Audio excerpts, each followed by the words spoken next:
to be making some Pico de Gallo from stuff that we have harvested from our garden. First we have some parsley. We use parsley and cilantro, but we prefer parsley. We have a cherry bomb pepper that matured early and is small, so we're going to try it in our recipe today.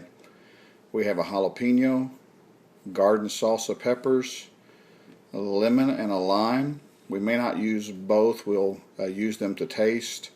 An onion, tomatoes, these are early girl tomatoes from our garden.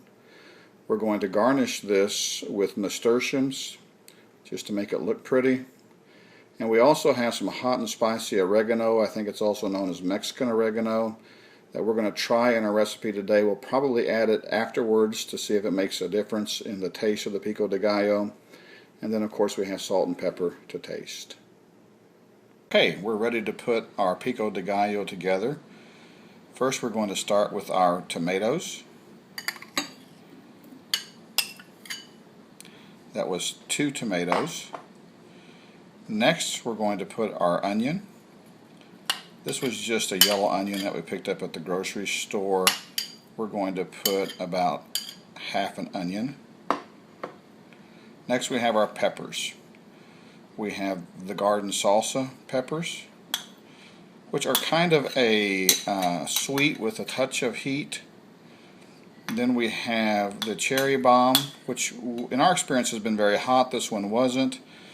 And then a finely chopped seeded jalapeno. We tried to get as much heat out as possible because we have small grandchildren. This is the parsley that we're adding now. And then we're going to wait on the Mexican oregano. Stir that together well.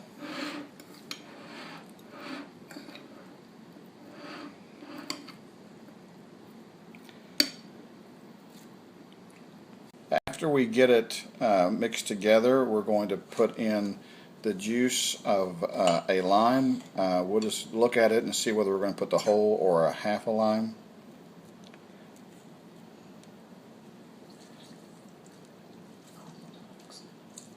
Looks like we'll be using the whole lime. It's not real juicy.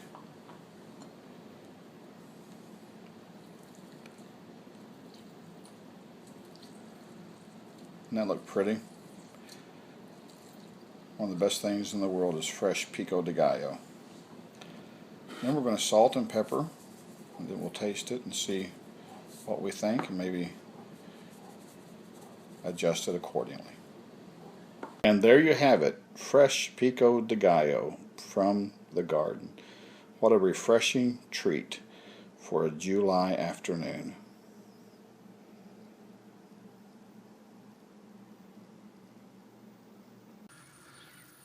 This is the parsley that's in our herb bed.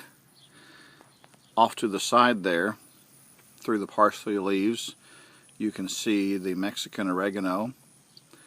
Back behind is our basil. We'll be making a recipe with the basil very soon.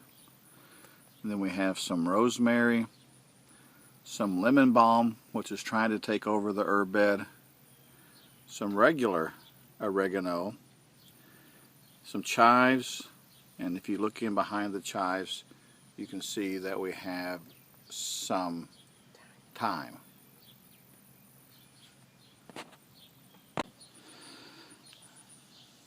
This is our hot pepper and tomato bed.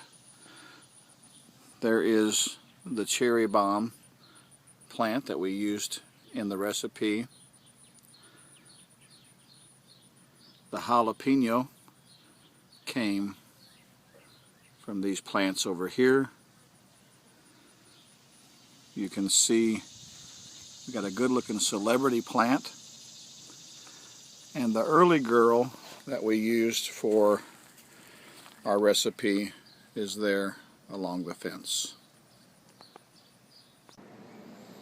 Just a couple of footnotes to our Pico de Gallo. We did try some of this with the Mexican oregano, the hot and spicy oregano.